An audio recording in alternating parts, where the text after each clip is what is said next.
Hello, my lovelies. I want to go straight into this topic of imposter syndrome in your business.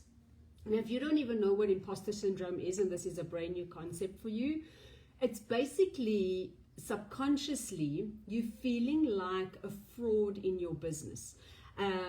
You don't have enough experience or knowledge or skill set or talent, or whatever it is that your brain is cooking up for you and spewing out.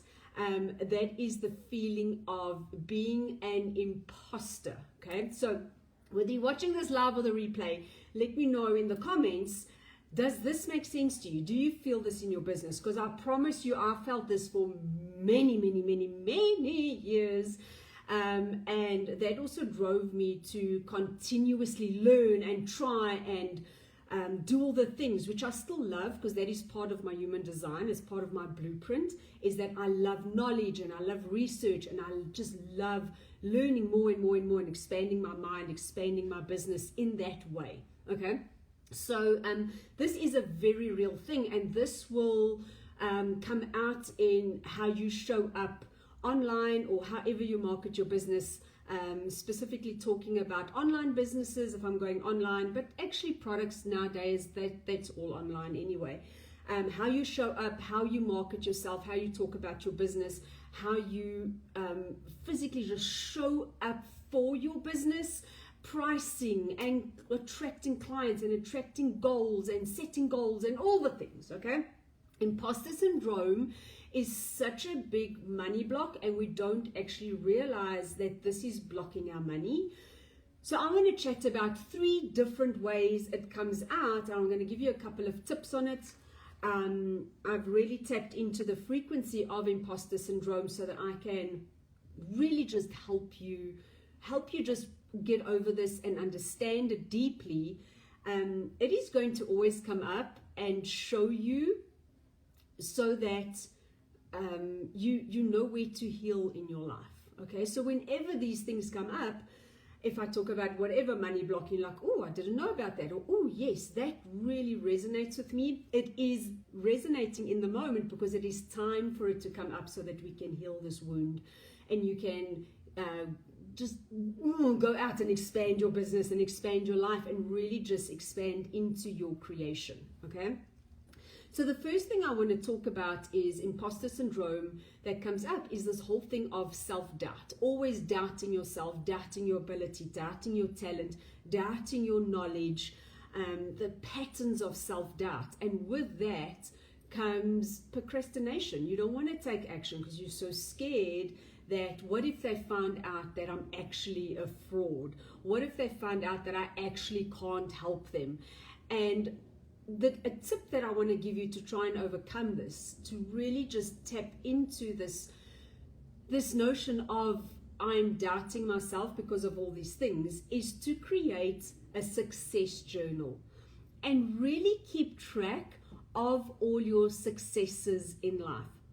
Because here's the thing, your brain is designed to keep you safe, and in order for it to do that, it constantly goes back to past experiences where you have failed, right? It hardly ever remembers all the good things and all your successes. I find this so often with my clients when I remind them, remember you were here a few weeks ago, look at this growth. Often they'd go, oh my gosh, I didn't even realize that, because your brain isn't programmed to realize it that way. Okay, so I want you to keep this success journal so that you can start focusing on all the little things that you have overcome, things that you have done that you never thought you were even able to do. You can go all the way back to when you started walking. I mean, that was pretty successful, right? And just like go through your life and all the big things, or you could actually go into this moment, whatever really makes sense for you. And I want you to start tracking the successes in life and really let your brain focus on, I got a compliment from this person, I got this random testimonial from this person, and take a screenshot of it and really keep it safe so that you can always go back to but I have got success in this. I actually have completed this program, this course, this certification. So I do actually have knowledge. I now just have to put it into practice. Does that make sense to you?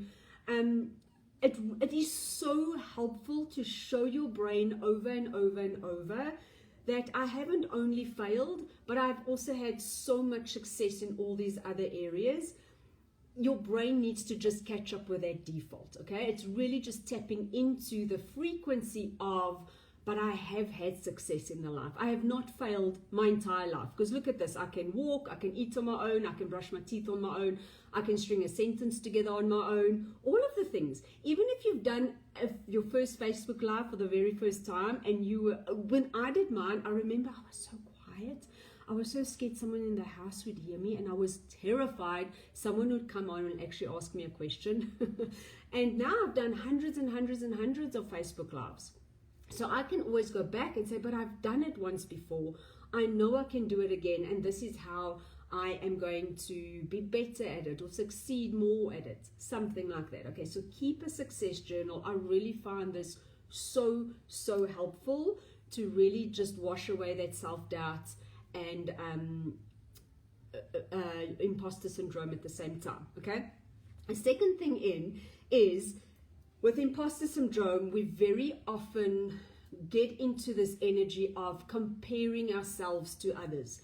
But Mary has done it this way, and she's so experienced in it, and she is so amazing. She's got the natural talent, or she's got the skill set, or she makes this income doing it, and I am not there yet. And this whole thing of comparing yourself to others, it just burns down any kind of hope for success that we have, because we always want to be further than where we are. And what I want you to really tap into is having compassion for yourself and loving yourself, being in this particular moment where you are, and just really raising your vibration on being okay with where you are and what you have, your skill sets available, the resources you have available to yourself. Stay in your lane is what I'm trying to say. Yes, look at others, not as comparison, but where you can learn from them, and how you can then take those learnings and apply it to what you know right now to improve yourself. But I want you to have deep compassion for yourself. You could literally just sit and hug yourself and talk to yourself and just go into, I'm okay where I am right now. I don't have to compare myself to others, because I've also find with that comes perfectionism. And when you bring perfectionism into the equation, you are screwed, because it will never be good enough for you, because someone else is always better. And when you can really just tap into the notion of, I'm actually exactly where I need to be, with all the lessons that I've learned and all the failures and all the successes, if I can take this moment and really apply it, all the feelings of I'm a fraud, I have self-doubt, I'm not good enough, what if they think that I can't really help them, all of that starts melting away, because you are in the frequency of deep compassion for where you are right now. Okay, let me know if we're on the right track and if it makes sense. The last one I want to address is a lack of belief in yourself. Oh my goodness, this is so, it is just so evident everywhere we go. And I find it especially if I look at my clients, if I look at students that go through my programs, and that a lack of belief that they can actually achieve whatever the outcome is that they want to achieve, whether it is amount of clients or a specific income goal, whatever it is, whatever your goal is, that you lack belief in your ability to achieve this. Okay, and when that happens, we very often look and want validation from anything external. So often this would also come out as, I don't trust myself to make the right decision. Okay, I don't trust myself to know the answer. I don't trust in myself. It's always this outside validation. You're looking for approval from others. You are looking everything on the outside.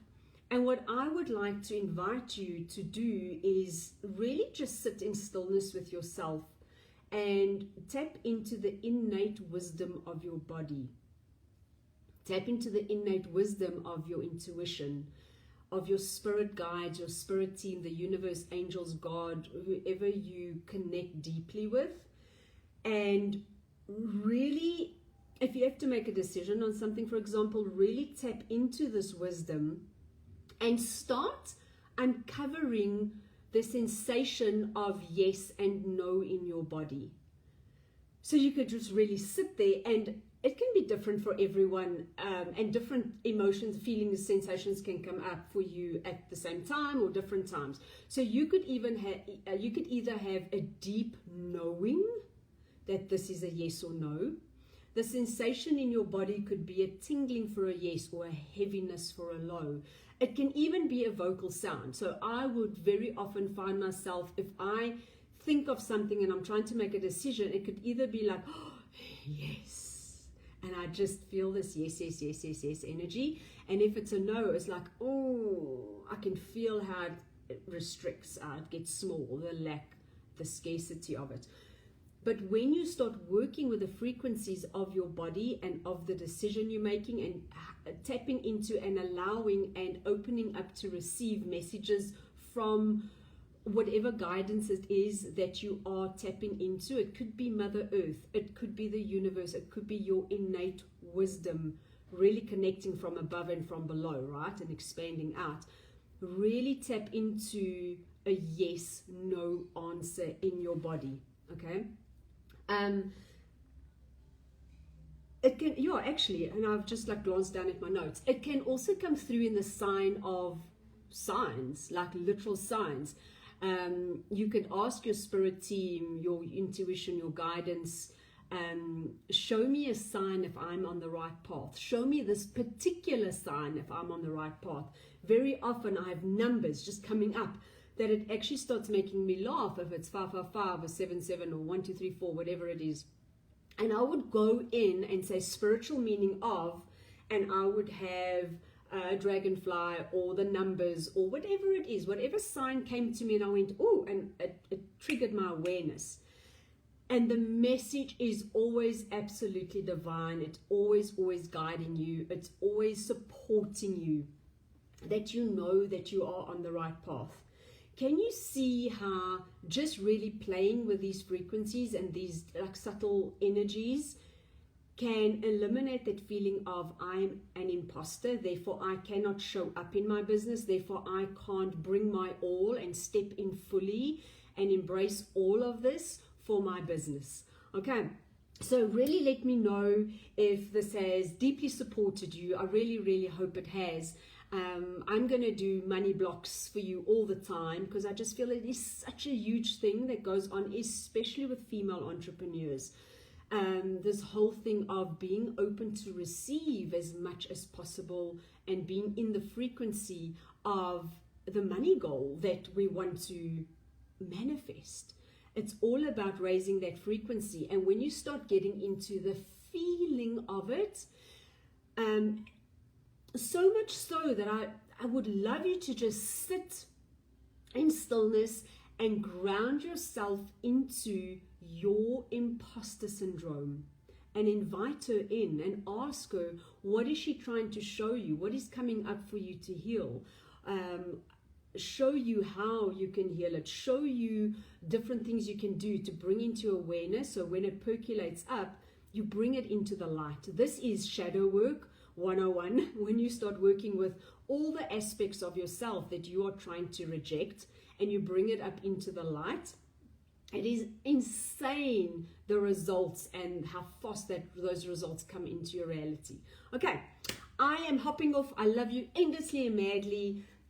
You can always reach out to me in the Facebook group. I'll be there for any questions, for any expansion, for any activation.